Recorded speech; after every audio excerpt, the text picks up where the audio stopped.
أعوذ بالله من الشيطان الرجيم بسم الله الرحمن الرحيم وصلى الله وسلم وبارك على حبيبنا محمد وعلى آله وأصحابه أجمعين أما بعد فإن أصدق الكلام كلام الله عز وجل وخير الهدي هدي رسول الله صلى الله عليه وسلم وإن شر الأمور محدثاتها وكل محدثة بدعة وكل بدعة ضلالة وكل ضلالة في النار فيا رب أجرنا من النار بعفوك وأدخلنا الجنة برحمتك يا عزيز يا رفاع.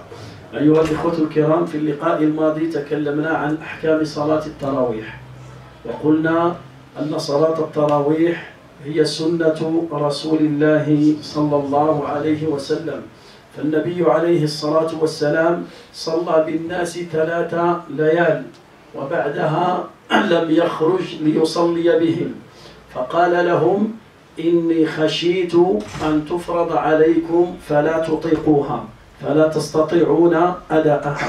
فلما مات رسول الله صلى الله عليه وسلم وجاء زمن أبي بكر الصديق رضي الله عنه وأرضاه، أبو بكر رضي الله عنه كان منشغلا بقتال أهل الردة الذين ارتدوا عن الإسلام، العرب الذين ارتدوا عن الإسلام بعد موت النبي صلى الله عليه وسلم. ففي زمن عمر عليه رضوان الله، عمر بن الخطاب أمير المؤمنين، هو الذي جمع الناس على إمام واحد. كان الناس في رمضان يصلون جماعات، يصلي الرجل لوحده فتأتي جماعة تصلي وراءه، ثم يصلي الرجل لوحده ثم تأتي جماعة أخرى. ففي المسجد تجد جماعة هنا وجماعة هنا وجماعة هنا يصلون بعض الليالي في رمضان.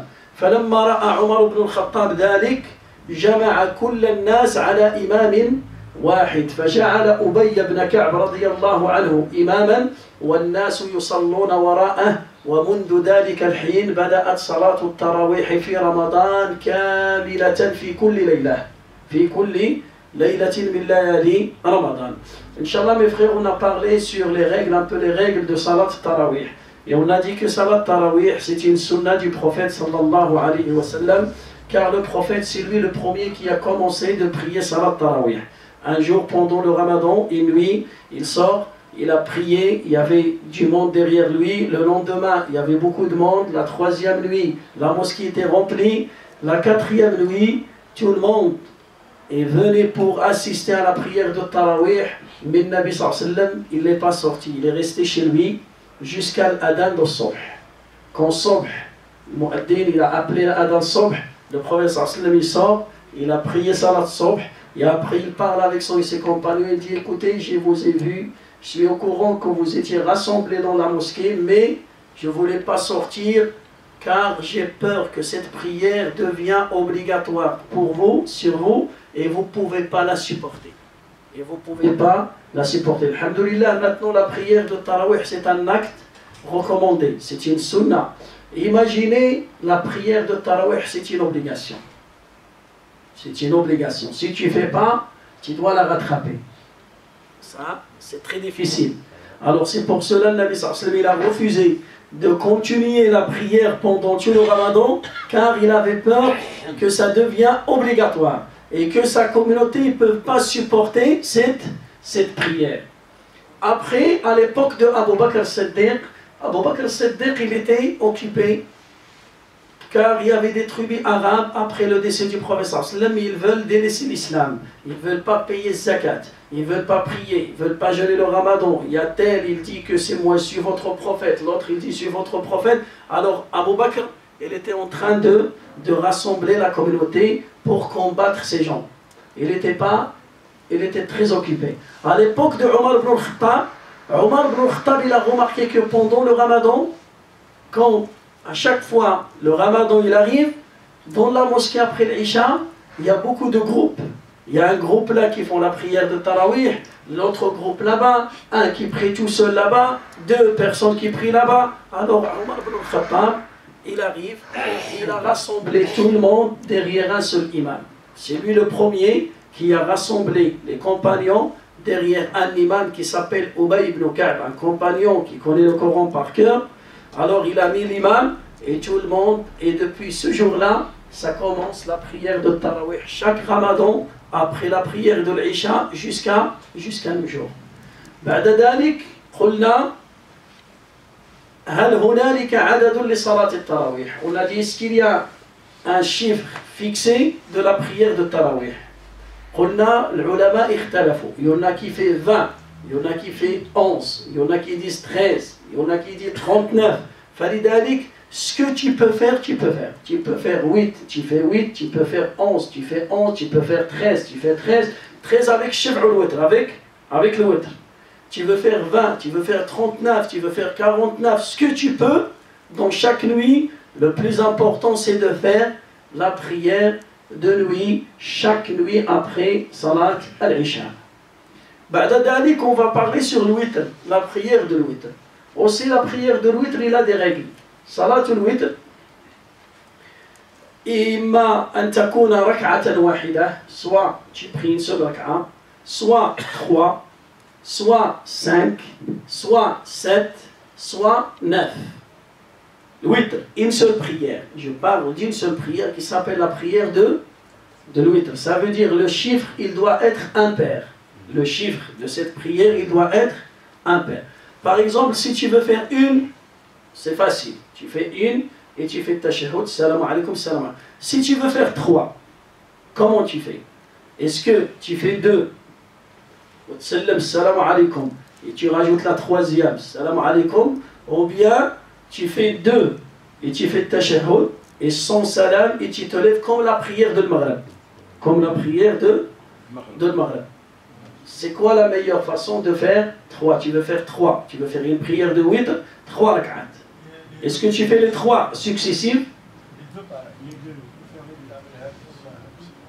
Il y a 2 manières de faire et une manière qui est interdite. 2 manières, c'est autorisé, et une manière, il est interdit. La première manière, tu peux faire 3 et tu fais un seul tashahhud dans la troisième. Tu fais 3 et un seul tashahhud dans la troisième, assalamu alaykum, salam alaykum. La deuxième, tu fais 2 et tu fais salam alaykum et tu te lèves et tu fais la troisième et tashahhud, salam alaykum. La manière qui est interdite, c'est la manière qui ressemble à la prière de Maghrib. Tu ne peux pas faire comme tu fais la prière de Maghrib parce que ça se ressemble. Et celle-là, c'est une prière surrogatoire et la prière de Maghrib, c'est une prière obligatoire. Pour ne pas mélanger entre la prière obligatoire et la prière surrogatoire, la meilleure manière de faire Salat al-Witr, si tu veux faire 3, soit tu fais 3 directement, et à la dernière, tu fais un seul tashahhud, salam alaykum, ou bien tu fais 2, et tu fais tashahhud, salam alaykum, et tu fais la troisième. Pour 5, c'est pareil. 5, tu peux faire 2, salam alaykum, 2, salam alaykum, et une seule à la fin, assalamu alaykum. Ou bien tu fais 5 directement, et à la cinquième, tu fais at-tashahhud, assalamu alaykum, assalamu alaykum. Pour 7, c'est pareil. 2, salam alaykum, 2, salam alaykum, 2, salam alaykum, et tu fais une pour finir la 7e. Ou bien tu fais 7 d'un seul coup, assalamu alaykum, assalamu alaykum. Et pour 9, c'est pareil aussi. Tu peux faire 2, 2, 2, 2, 8, et tu laisses la dernière pour finir. Ou bien tu fais 9 directement, et à la dernière, tu finis. هذه هي صلاة الوتر. وكان النبي صلى الله عليه وسلم يصليها في رمضان وفي غير رمضان. Le prophète صلى الله عليه وسلم, il n'a jamais délaissé cette prière ni pendant le Ramadan ni après le Ramadan. Le temps de cette prière, ما هو وقت صلاة الوتر. Le temps de cette prière. Après la prière de l'Isha. Jusqu'à, ça se prolonge jusqu'à Sobh. Par exemple, on a rassemblé le Maghrib ou l'Isha. Il y a une tempête, il y a la pluie, et on a devancé l'Isha. On a fait le Maghrib et directement on a fait l'Isha. Est-ce que tu peux directement faire le witr? Oui. Tu as fait la prière de l'Isha. Voilà. Le Maghrib il est à 22h. Il y a une tempête, on va rassembler. On a l'excuse de rassembler le Maghreb ou l'Isha. On va prier le Maghreb et directement on va prier l'Isha. Salam alaikum, salam alaikum. L'heure de l'Isha, il est à minuit moins 10. La vraie heure de l'Isha. La vraie heure de l'Isha. Mais nous, on avait une excuse valable. On a avancé l'Isha. Alors, est-ce que directement tu fais le witr ou bien tu attends jusqu'à l'heure de l'Isha? فلذلك الوتر, la prière de l'witr, il a un temps fixe. C'est après l'heure de l'Isha, après la vraie heure de l'Isha. Après la vraie heure de l'Isha. صلاة الوتر تصلى بعد وقت العشاء الحقيقي. لأن si on devance l'Isha, c'est une exception. Parce qu'il y a une tempête, il y a une excuse valable religieuse. Mais là, le witr, son temps, son vrai temps, il commence après le vrai temps de l'Isha. Ça veut dire que tu attends jusqu'à minuit et là tu peux faire salat al-witr. Tu n'as pas le droit de faire directement. Et là, si tu fais directement, tu as fait le witr dans un délai avant le temps de l'witr. فلذلك صلاة الوتر تكون بعد صلاة العشاء الحقيقية. بعد صلاة العشاء الحقيقية. أيضا la meilleure, est-ce que tu fais directement le meilleur moment de faire le witr? Est-ce que directement après l'Isha ou bien le mieux de le retarder jusqu'à الصبح? ما هو الأفضل؟ هل تصليه بعد العشاء مباشرة comme on fait ou bien tu laisses jusqu'à la fin et ça sera la dernière prière que tu vas faire. Il y a un détail. Si tu as peur de rater le witr, tu as peur de s'endormir et tu as peur de rater le witr, le mieux de faire le witr avant de dormir. Le mieux de faire le witr avant de dormir. Mais si toi, tu as l'habitude de se lever une demi-heure avant Subh, une heure avant Subh, 20 minutes avant Subh, la meilleure chose pour toi c'est de laisser la dernière prière le witr. Tu te lèves, tu fais des raka'at et tu vas fermer ta prière avec salat al-witr.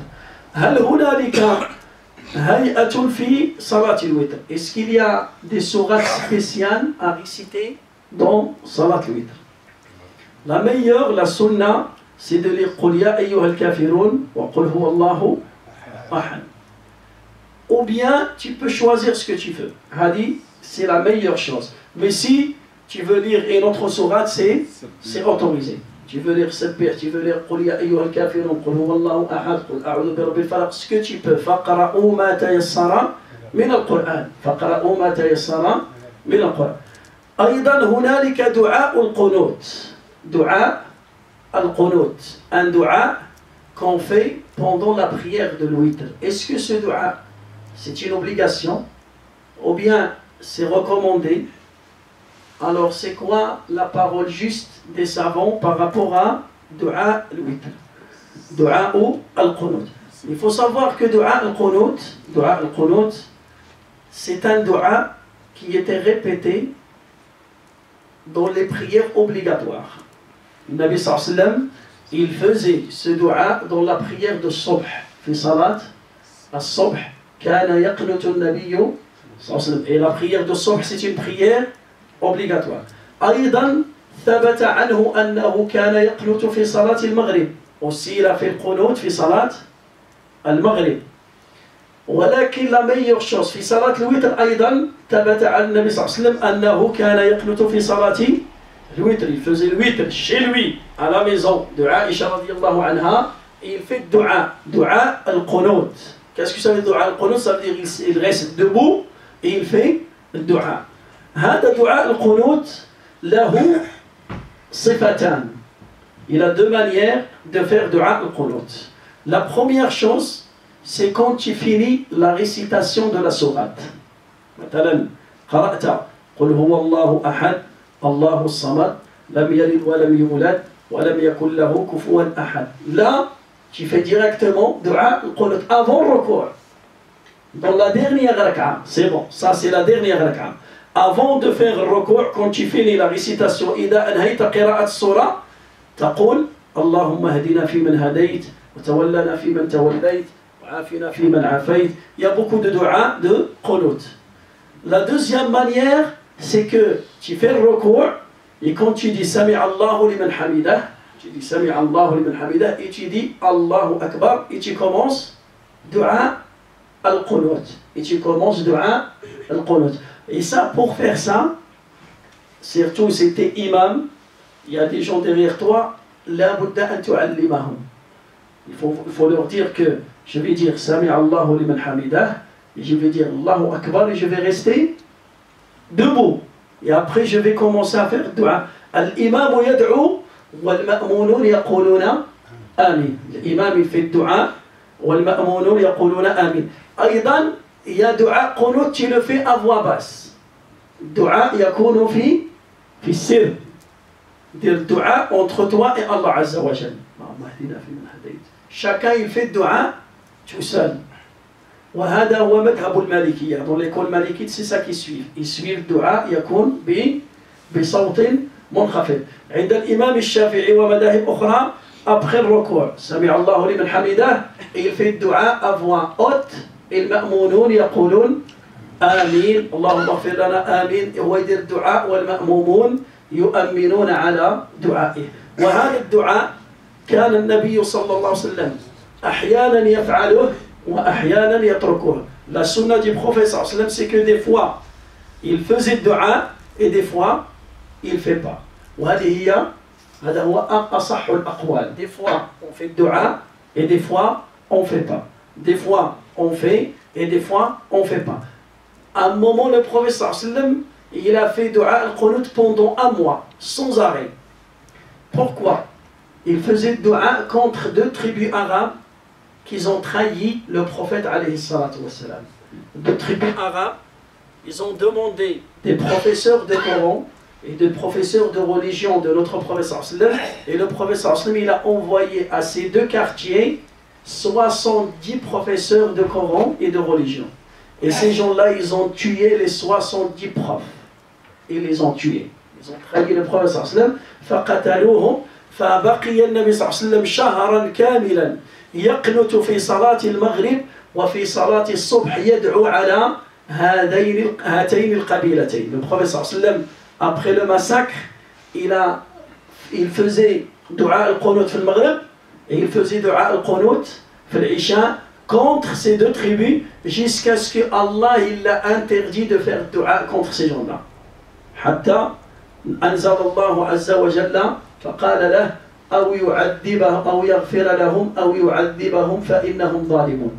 ليس لك من الأمر شيء. Allah Ta'ala lui dit c'est bon, tu as fait dua, maintenant c'est pas ton travail, c'est le travail d'Allah Azza wa Jal. Si Allah il veut les punir, il va les punir. Si Allah il veut les guider et il veut les pardonner, Allah il va les pardonner. Hawwin alayka ya nabiyyi, hawwin alayka ya Muhammad sallallahu alayhi wa sallam. C'est pour cela, les ulama قالوا, des fois quand la communauté est touchée par des catastrophes, le mieux de faire dua al-qunut. La communauté musulmane, ils souffrent de la pauvreté, ou bien dans ton pays par exemple, on vit là en France par exemple, il y a vraiment une guerre, ou bien il y a la sécheresse, ou bien il y a la faim, ou bien une catastrophe. Là on peut faire dua, on supplie Allah Ta'ala d'écarter cette épreuve. Tu es dans un autre pays, dans ta famille, toi des fois tout seul, dans ta famille il y a un problème, il y a beaucoup de soucis, et tu n'arrives pas à trouver la solution, tu as le droit de faire dua al-qunut. في المغرب في العشاء في الوتر, quand tu fais le witr tout seul, tu as le droit de faire tous les jours tu as le droit de faire dua al-qunut. Il te demande à Allah Azza wa Jal d'écarter cette épreuve. هذا فيما يتعلق بصلاة الوتر. صلاة الوتر تصلى جماعة في رمضان فقط. Il faut savoir que la prière de l'witr, on a le droit de faire cette prière en groupe pendant le Ramadan seulement. C'est spécialement pendant le Ramadan. Maintenant, après Ramadan. Après Ramadan, on va s'organiser à la mosquée, on va vous dire, Inch'Allah, on va prier le witr ensemble. C'est une innovation. لا يجوز. لأنها صلاة نافلة. C'est une prière sérogatoire. Et la prière sérogatoire, c'est chacun il fait tout seul cette prière. فلذلك في رمضان Le prophète sallallahu alayhi wa sallam, il a fait salat al-witr, fait Ramadan en groupe.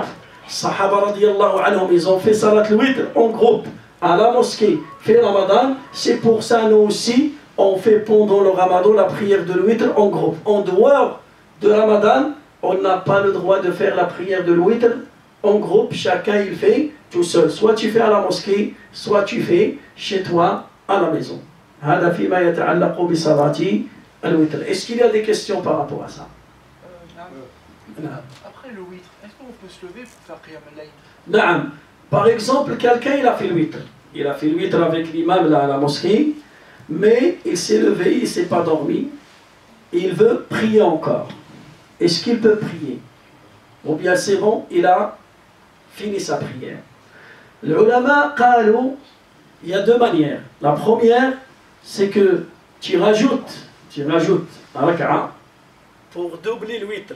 Tu as fait une raka'a, alors chez toi tu fais une seule, tu vas rajouter celle-là à la première, c'est quand tu as fait deux raka'at. Et tu finis ta prière et après tu fais la prière de l'witr. Est-ce que c'est clair ça? Tu as fait le witr avec nous, une seule raka'a. Tu rentres chez toi et tu veux prier, qu'est-ce que tu fais? Tu fais une seule raka'a. Une autre, tu vas la rajouter à celle-là que tu as fait, ça devient deux. Et tu pries comme tu veux, et à la fin tu refais le witr. Hadith, c'est la première parole. La deuxième parole, non. La deuxième parole, tu pries autant que tu veux, et tu ne recommences pas le witr. لأنه لا وتران في ليلة. Tu ne peux pas faire de witr في ليلة واحدة. وهذا هو الصحيح. Le qawl sahih, la meilleure chose, c'est que tu as le droit de prier, même si tu as prié le witr avec nous, tu as le droit de rajouter autant que tu veux, autant que tu peux. Tu peux faire combien de prières selon ta capacité et selon ta force, et à la fin ne refais pas le witr, parce que tu ne peux pas faire de witr dans la même nuit. Et c'est ça qu'il faut faire, bi'idnillahi azza wa jalla. Est-ce qu'il y a d'autres questions?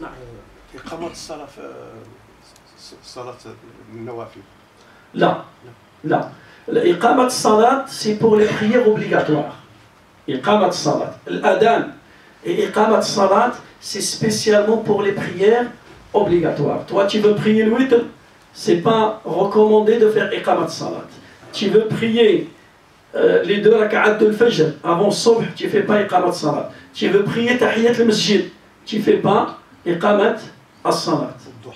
Voilà, même pour les 5 prières, la iqamat salat et l'adhan, c'est pour les 5 prières et pour la prière du vendredi. Pour les 5 prières et pour la prière de vendredi. Salat l'Eid, il n'y a pas de adhan, il n'y a pas de iqama. Les deux prières de l'Eid, on ne fait pas l'adhan et on ne fait pas iqamat salat. La prière de janaza, on ne fait pas l'adhan et on ne fait pas iqamat salat. Salat l'istikhara, la prière de consultation, tu fais ni adhan ni iqamat salat. Les deux raka'at compris avant le dohr, les deux après le dohr, les deux après le maghrib, les deux après l'isha, tout ça, tous les prières surrogatoires, on fait ni iqamat salat ni adhan. Adhan et iqama pour les 5 prières et pour le vendredi, spécialement. كما في صلاة الفجر الصباح مثلا كنا أنا نودن نجي مع لافا أنا نكمل وواحد يدخل نعاد ما صلاش تحية المسجد اسكي يصلي تحية المسجد قبل يصلي الفجر أو يدخل في الفجر ديريكت. Voilà, là par exemple quelqu'un il arrive à l'adhan de subh, l'adhan de subh, et tu rentres. Tu es rentré à la fin de l'adhan, c'est bon. Est-ce que tu fais tahiyat al-masjid 2 et après tu rajoutes 2 tiens al-fajr, ou bien tu fais 2. Al-qawl al-sahih, tu fais 2 de al-fajr, et les 2 de al-fajr ça remplace tahiyat al-masjid. Tu fais 2 seulement. Après l'adhan de subh, tu n'as pas le droit de faire 4. Tu fais combien? 2. Et les 2 que tu as fait, tu prends la récompense de al-fajr et tu prends aussi la récompense de tahiyat al-masjid. Naam. Niya, tu fais niya de prier le fajr. Niya, quand tu fais niya, tu ne vas pas dire je vais prier tahiyat al-masjid. Non. Tu fais l'intention de prier rak'ata al-fajr, les 2 prières surrogatoires, les 2 rak'at surrogatoires avant salat subh. Rak'ata al-fajr. Tu fais 2 seulement. C'est pas la peine de faire تحيات المسجد. Pourquoi? لأن النبي صلى الله عليه وسلم يقول إذا دخل أحدكم المسجد فلا يجلس حتى يصلي. Le prophète sallallahu alayhi wa sallam nous a dit, quand l'un d'entre vous rentre à la mosquée, il ne s'assoit pas avant de faire 2 unités. Alors toi, quand tu rentres à la fin de l'adhan, est-ce que tu vas t'asseoir ou tu vas faire 2 de fajr? Tu vas faire 2. Voilà, tu as pratiqué le hadith. Et aussi, tu as prié rak'atay al-fajr dans leur délai et dans le temps exact de cette prière, Inch'Allah Azza wa Jalla. كما عندنا دروك زوج مثلا اذا عاد الشهر قطع يأذن قبل من هذه نكون انا في الدار نسمعوا يأذن خلاص درك هو دخل الفجر كما نقولوا حنا اسكي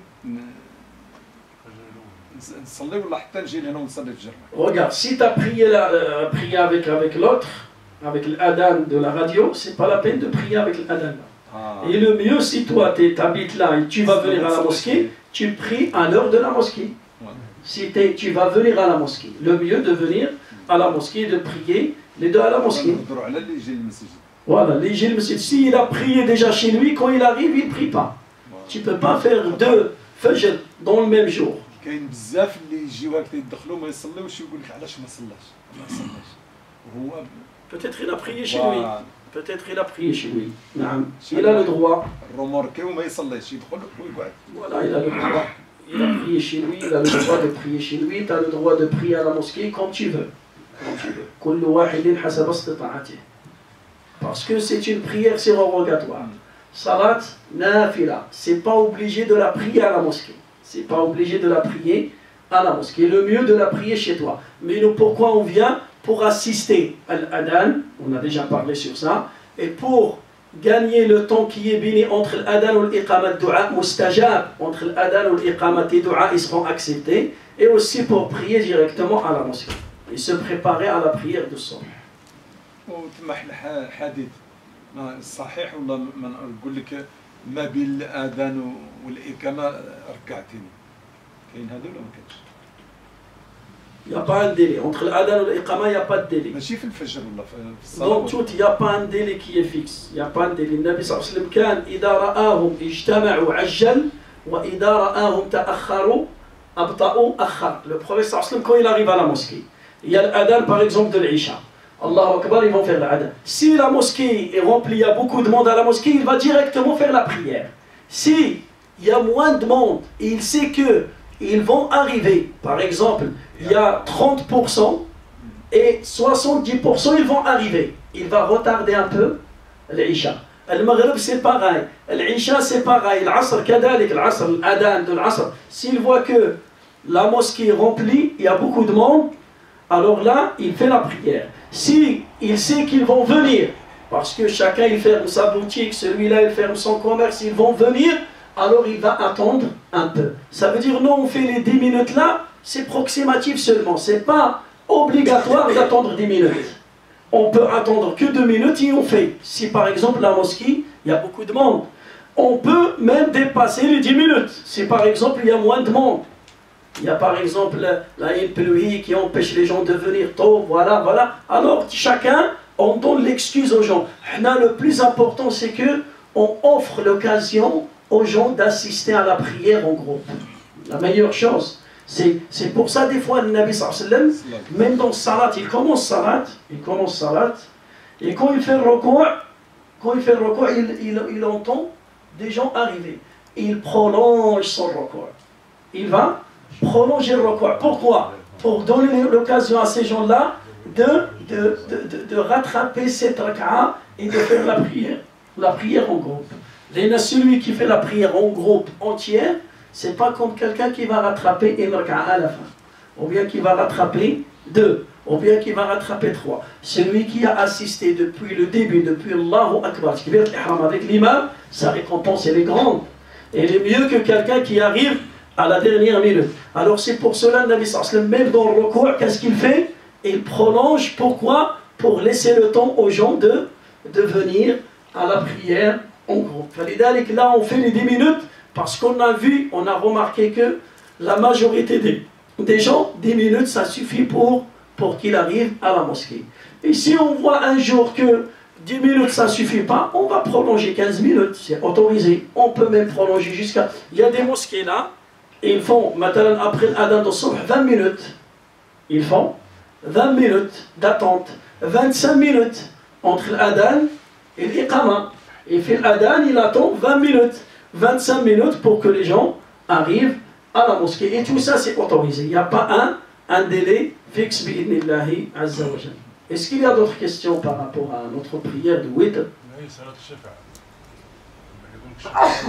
Le shaf', ce n'est pas une prière. Le shaf', il faut savoir que le shaf', ce n'est pas une prière. Le shaf', ça veut dire que tu fais 2 unités. Chaque prière qui rassemble 2 unités, on s'appelle shaf'. On l'appelle ash-shaf'. Chaque prière que tu fais 2 rak'at, ou bien 4, ou bien 6, ou bien 8, les chiffres pairs, on s'appelle ça ash-shaf'u. Ou le witr, chaque prière impair. Chaque prière impair. Falidalik le Maghreb, on peut dire une prière impair. Salat witriya. Le Maghreb, on dit salatun witriya. Pourquoi witriya? Parce qu'on fait 3 unités. Son chiffre, il est impair. فلذلك هذا غير مصطلح للعلماء يقولوا الشفع تصلي الشفع عاد تصلي الوتر. Ça veut dire tu pries 2 ou 4, 6, 8 et après tu pries un chiffre impair. Tu finis ta prière avec un chiffre impair. هذا هو إن شاء الله. C'est bon إن شاء الله. شكون فيهم اللي عنده الآخر في التحيات؟ كاين اللي يقول التحيات لله الطيبة لله الصلوات لله الطيبة لله السلام عليك والآخر كاين اللي يديرها تحيات الله الزكية الله الطيبة الله السلام عليك.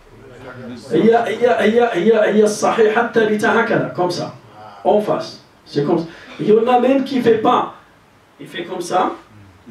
Et jusqu'à Ashhadu an la wahada madhab al-Ahnaf. L'école Hanafite, ils ont ramené un hadith que le prophète sallam, il bouge son doigt, l'index, quand il dit Ashhadu an la ilaha illallah wa ashhadu anna Muhammadan Rasulullah. Et après, il met ses mains comme ça jusqu'à la fin. D'autres écoles, ils ont ramené des hadiths qui sont authentiques, que le prophète sallam faisait comme ça, de début de tashahhud jusqu'à la fin. Il pose son doigt index face à la qibla, sur sa cuisse droite, il commence à faire tahiyatu lillah, tayyibatu salawat jusqu'à la fin de tashahhud. وهذه الإشارة هذه سنة من سنن الصلاة. Ça veut dire si par exemple tu mets tes mains comme ça, tu n'as pas bougé ton doigt, est-ce que ta prière est validée? Ta prière sahiha. Ta prière sahiha. هذا c'est des sunan pour embellir et compléter ta prière. Pour embellir et compléter ta récompense auprès d'Allah Azza wa Jal. Soit tu fais comme ça, soit tu fais comme ça. La meilleure manière c'est de faire comme ça. Mais si tu fais comme ça, ou bien tu fais comme ça, tout ça c'est autorisé. Sauf que la meilleure qui était répétée par le professeur sallam, c'est comme ça. C'est pareil comme salam alaikum. Il y en a des écoles qui ont préféré de dire assalamu alaikum une seule fois. C'est l'école malikite. Et c'est autorisé. Et c'est une sunna. Et c'est comme ça qu'il faisait Aïcha radiyallahu anha. Aïcha radiyallahu anha, quand il fait sa prière, quand il finit sa prière, il dit assalamu alaikum. Quand ils l'ont posé la question, j'ai vu le prophète sallam faisait comme ça. D'autres savants, d'autres compagnons, ils ont dit non. Le prophète sallam, on a prié derrière lui à la mosquée. Quand il finit, il dit Assalamu alaikum wa rahmatullah. Assalamu alaikum wa rahmatullah. D'autres compagnons, ils ont ramené une autre version. Non. Quand il finit, il dit Assalamu alaikum. Assalamu alaikum wa rahmatullah. D'autres ils disent non, il dit Assalamu alaikum wa rahmatullah et à la gauche Assalamu alaikum et les 4 c'est valable. Mais la façon qui était répétée, mashhoura, il est devenu, c'est bon, connu, Assalamu alaikum wa rahmatullah, Assalamu alaikum wa rahmatullah. Et les 4 c'est valable. Si tu fais une seule, tu fais les 2, tu fais à gauche, à droite, les 4 ils sont valables. Wa salatuka sahihatun bi'idnillah wa hada ismuhu ikhtilafu tanawwu'. Cette divergence, c'est pour nous donner le choix. Divergence pour donner le choix à chaque musulman. Des fois, tu peux prier derrière un imam qui suit l'école malikite, tu vas écouter qu'il dit Salam alaikum, alors ne sois pas étonné. C'est une manière de sunnah de Nabi sallallahu alayhi wa sallam. Des fois, tu vas prier derrière un autre, salam alaykum wa rahmatullah. C'est autorisé, c'est une sunna de Nabi sallallahu alayhi wa sallam. وهذا اختلاف تنوع للمؤمنين. Chacun, il a utilisé. Ce savant, il a vu que ce hadith, il est plus authentique que l'autre. Ce savant, il a dit non. Le fait que le prophète sallam, il l'a répété, il a fait ça à la fin de sa vie, alors on va prendre sa sunna qui était à la fin. L'autre, il dit, il y a une divergence. C'est pour ça, il ne faut jamais intervenir pour corriger à quelqu'un, ou bien pour faire un reproche à quelqu'un, si tu ne connais pas la divergence des savants par rapport à cette chose. La yajuzu laka an tanha ahadan, ou an tamna'ahu, ou an tattahimahu, بدون دليل وبدون فهم لا بد أن تتحقق هل له دليل من السنة أو ليس له دليل من السنة. Tu ne peux pas lui dire qu'est-ce que tu fais.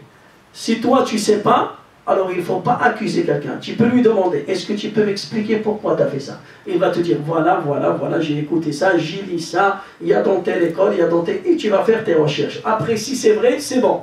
Tu vas apprendre quelque chose de ton ami. Il ne faut pas accuser les gens. Et nous, des fois, je connais que la couleur blanche, c'est bon. C'est quoi cette couleur rouge? Rose. Non, non, je ne connais pas. Pourquoi? Parce que tu connais quoi? Tu connais que la couleur blanche. Si les ignorants ferment leur bouche, il y aura moins de divergence. Il y aura moins de divergence. Je vais finir avec celle-là. Il y avait un aveugle, c'est une histoire, les savants ils ramènent cette histoire-là. Pourquoi? Pour dire, si tu ne connais pas la divergence des savants, il ne faut pas intervenir. Il y avait un aveugle, quelqu'un il était aveugle. Allah Ta'ala, il lui a donné l'occasion de voir. Quand il ouvre ses yeux, il a vu un souris. Une souris, ouais. Il a vu une souris. Quand il a vu une souris, après il est devenu aveugle. C'est ça ce qu'il a vu dans sa vie. Qu'est-ce qu'il a vu dans sa vie? Une souris. Après, il va avec ses amis au marché. Son ami il veut acheter un mouton. Il rentre dans le marché de moutons avec son ami. Et son ami commence, c'est combien ce mouton? C'est combien? C'est 300 euros. Celui-là c'est 400 euros. Moi je vais prendre de celui de 400. Alors l'aveugle, il parle avec son ami, lui dit, le mouton de 400, comment il est? Est-ce qu'il est comme la souris? C'est comme ça, il est grand comme la souris? Il va lui dire, non, c'est plus. Après, un autre ami, il va le ramener, il veut acheter un cheval. C'est combien ce cheval? 1000 euros. Il dit, mon frère, le cheval, c'est comme la souris. Alors, lui, qu'est-ce qu'il connaît? Il connaît que la souris. Alors il a vu que ça, alors chaque chose, pour lui, c'est ça, il va comparer toute chose, il va la comparer à la souris. Alors ça, c'est pour quelqu'un qui connaît une seule parole dans une chose religieuse, il connaît une seule parole. Ou bien il connaît une seule manière de faire. Il connaît que salat à la fin, salam alaykum wa rahmatullah, salam, il connaît que ça. Demain, s'il va trouver des groupes dans des mosquées, un imam, quelqu'un qui dit salam alaykum une seule fois, il va crier, oh qu'est-ce que tu fais, c'est pas comme ça, refais ta prière. Pourquoi? Parce que tu as fait, ça ressemble pas à la souris. Ça c'est plus grand que la souris. فلذلك إن شاء الله عز وجل هذا فيما يتعلق بصلاة الوتر وبصلاة بدعاء القنوت. إن شاء الله tout à l'heure avant l'Isha, on va parler sur les règles des derniers nuits de Ramadan. Parce que Inch'Allah, aujourd'hui on est le 20 Ramadan. Le 20, hein? Voilà, la nuit du 21, ça veut dire c'est la première nuit. Ça peut être cette nuit la nuit du destin. Cette nuit, ça peut être la nuit du destin. قد تكون هذه الليلة هي ليلة القدر. Inch'Allah, tout à l'heure on va expliquer comment on fait pour profiter de ces des derniers jours de Ramadan. فاللهم وفقنا لما تحب وترضى. اللهم كن لنا وليا ونصيرا ومعينا وظهيرا. سبحان ربك رب العزة عما يصفون وسلام على المرسلين والحمد لله رب العالمين. À bientôt c'est l'Aïd. À bientôt c'est l'Aïd. C'est bon là.